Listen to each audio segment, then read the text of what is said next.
Hello, welcome.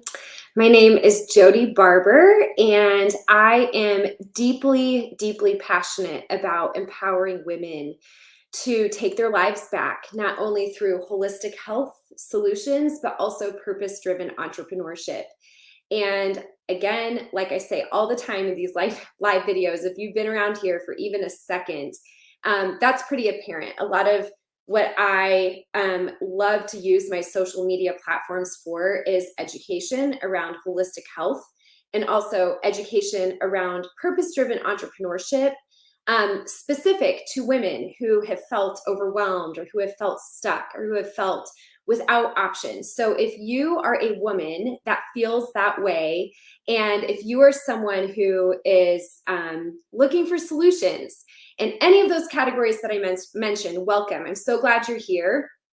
I am also someone who is a woman of faith, and I am a follower of Jesus. I am, much of my adult life has actually been in full-time vocational ministry. And one of the things that I have developed a passion for, it's a passion that's in process. I think that there are so many parts of faith and life and a lot of mystery and a lot of things that we don't always get a very clear answer for. But one of the things that I'm really passionate about is talking about stigmas. And a stigma that I have come to realize that I've really wrestled with a lot in my own life as a woman of faith, as someone who has gone from the full-time vocational ministry world into the business, specifically entrepreneurial world, has been the stigma around faith and money and faith and wealth, and what does it look like to be a follower of Jesus, and also to desire to use and steward wealth as a way to make impact, as a way to really live on purpose. And so these are the things that I am going to be addressing on Fridays, and I hope you'll join me. I, got some feedback from my last one last week, and one of the things I just want to say really quick is I'm in process. I don't have answers. I'm not coming here as an expert on money or money mindset, or as someone who has really figured this out, figured out the tension between faith and my personal relationship with God, and also the desire to make and use money as a resource to create impact for very specific things that Bobby and I are passionate about. But we're figuring it out, and sometimes I think it's healthy to live in the tension. Sometimes I think it's healthy to not have all the answers. And I think sometimes, especially when Christians start talking about money, it's really easy, like, oh, well, that's prosperity gospel, or oh, like money, the love of money is the root of all evil. Yeah, you're right. In some cases, this has been vastly distorted in a lot of faith communities. And so I don't come here to pretend that that hasn't happened. Bobby and I actually, after my last live on Friday, we went out to dinner that night to celebrate his birthday, and we had a long conversation about this, just how, money and profiting, or using power and influence to make money and profit at the expense of other people is evil. And that is something that I will always speak out against. But also, money is a resource that is something that we need to do to live on the earth. And again, what I wanted to revisit that I mentioned last week, that I'm going to get into the nitty gritty of what I actually wanted to talk about today, specific to women. But you can't really, in a lot of cases, make impact without financial resources. You just can't. Children cannot be adopted without financial resources. People cannot get resources. Systems cannot be changed. Different massive areas of brokenness in our culture and society and in the world can't be addressed without financial resources. So I have over the past couple of years, really done a long, hard look in my own life. Like, what do I do with this desire to make money? My desire to make money isn't to go buy a fancy car and drive around in that and feel like I've made it in life, or to, fill my wardrobe with a bunch of fancy things. Again, nothing wrong with those things, but what do I do with this desire? And if you're a woman, I'm speaking to women right now. If you're a man who's here, welcome. You're more than welcome to be here. But my audience is women, and specifically women of faith. If you're a woman who has had this burning desire to really make money and to create businesses or to create streams of income, I would say don't ignore that. Don't pay attention to that. That's not something that is bad. That's not something that is wrong. It is a desire that you have. And I think that at the very least, it has to be paid attention to. I know I shared a lot of my story last week when I did the first Friday Faith and Finance. But I have always been super ambitious. I'm an advocate at heart. I am someone who desires to create change and impact.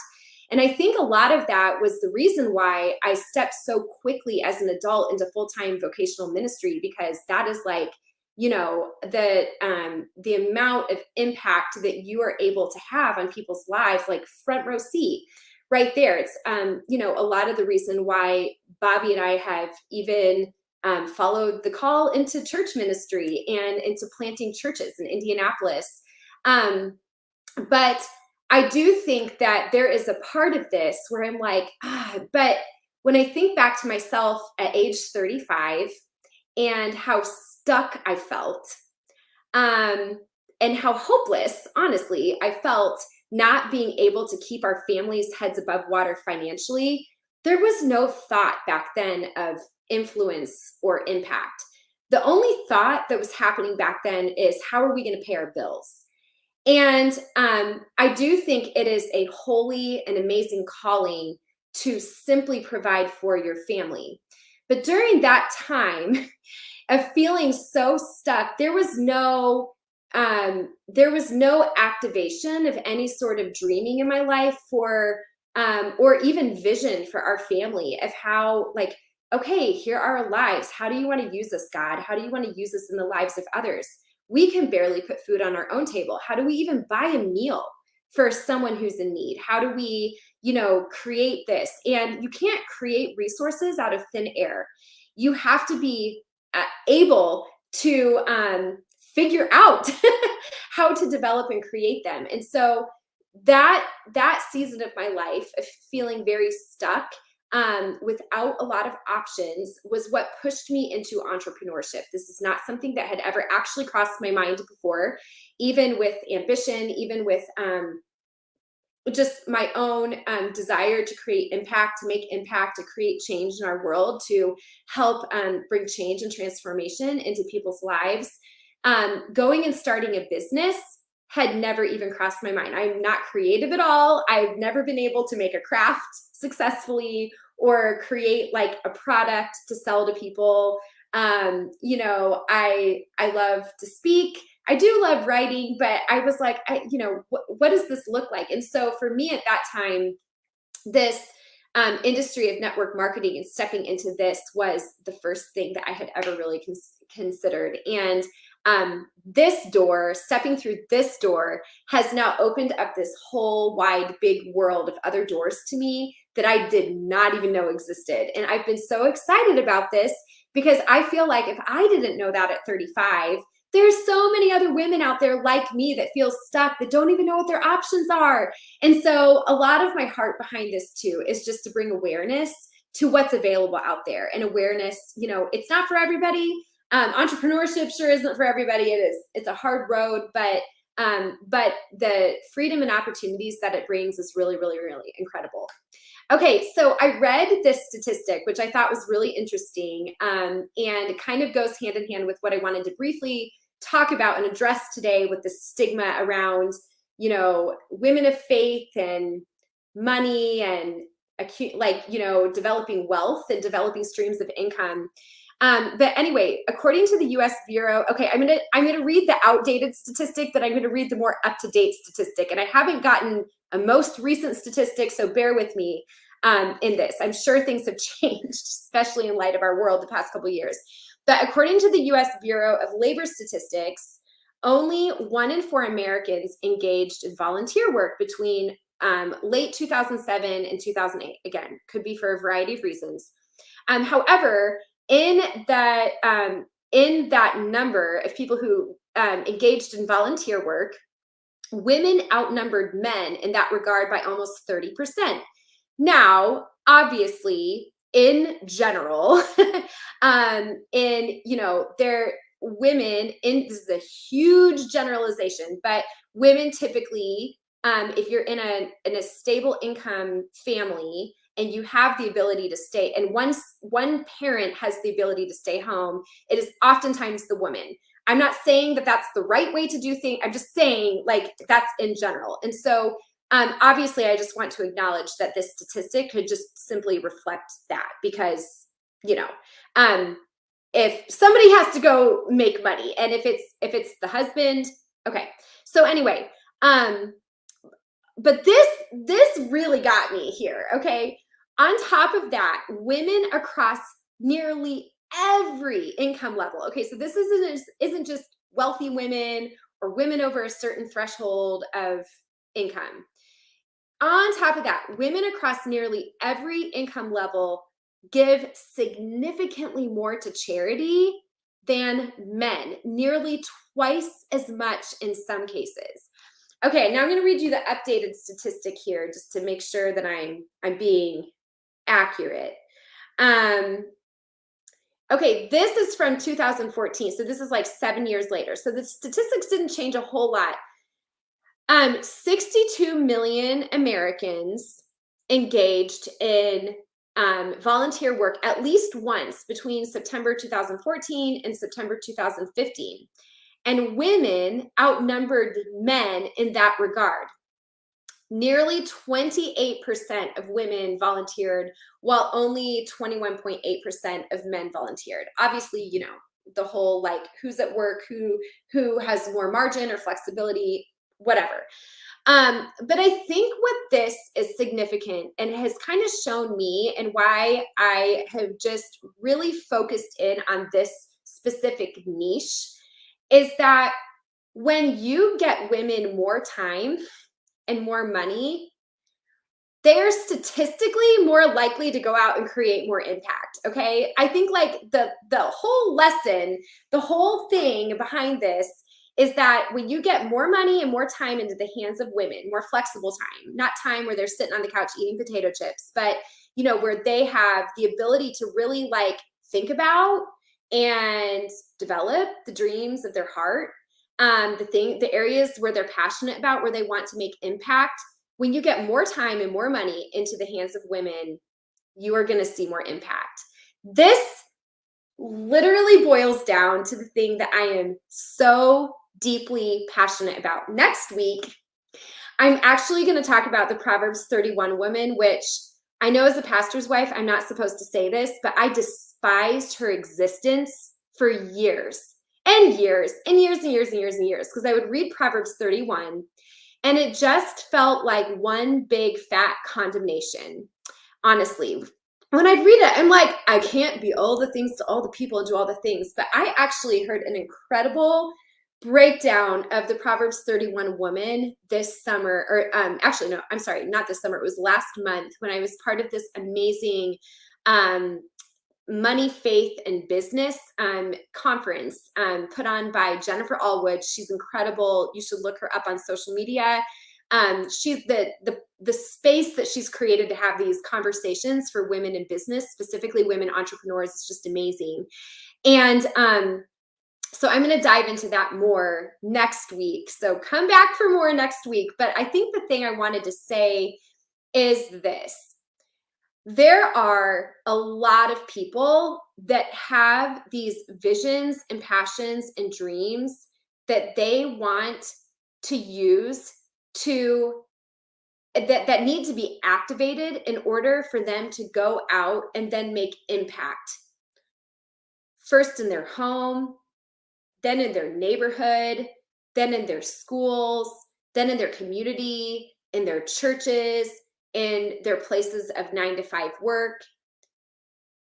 How do we help that happen, specifically for women who have been told for a long time in Christian culture that your role is to stay home and raise the kids? Again, I stay home and raise my kids. I am a stay-at-home mom.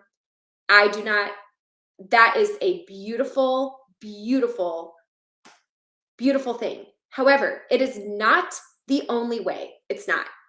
So the things that I want to talk about here are, what does it look like to, if you are a woman who feels stuck without a lot of options, if you are a woman who is a dreamer and you have these visions and these desires and these areas that you really want to make impact, let's say that you want to make a lot of money, but you're afraid to say that out loud because people are going to start telling you that, you're not allowed to feel that way, or you're not allowed to desire that. Let's break that down. Let's acknowledge that. Let's talk about that stigma that has been put on women oftentimes in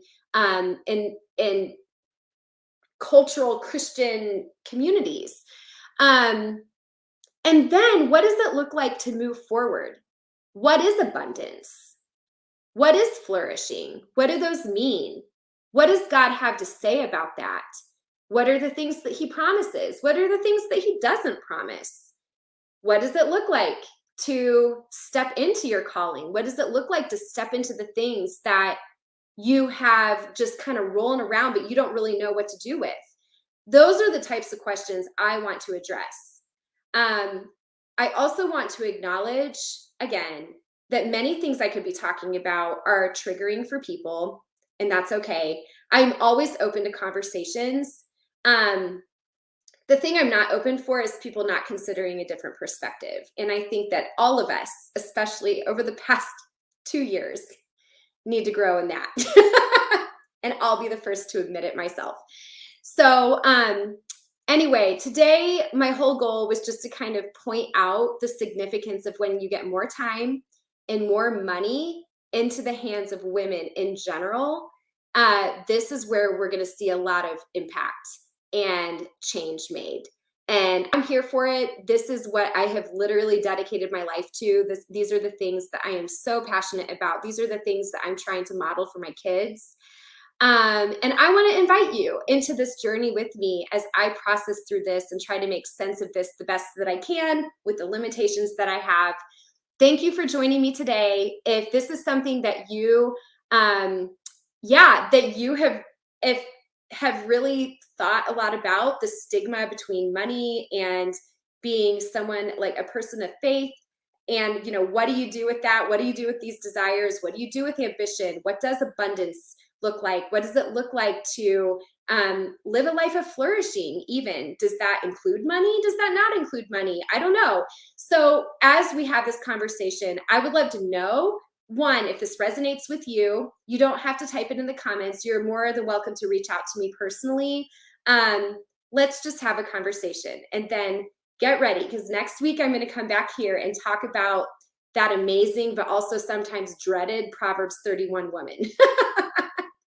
I'm going to share a lot of my own disdain for her in many years of being a Christian, and then even just how my perspective has changed quite a bit, and how most recently that part of scripture has been deeply encouraging to my soul. And I've seen it kind of through a new lens, and I want to share that with you. So thanks for joining me today. I hope that you guys have an amazing weekend, and I'll be back here next Friday.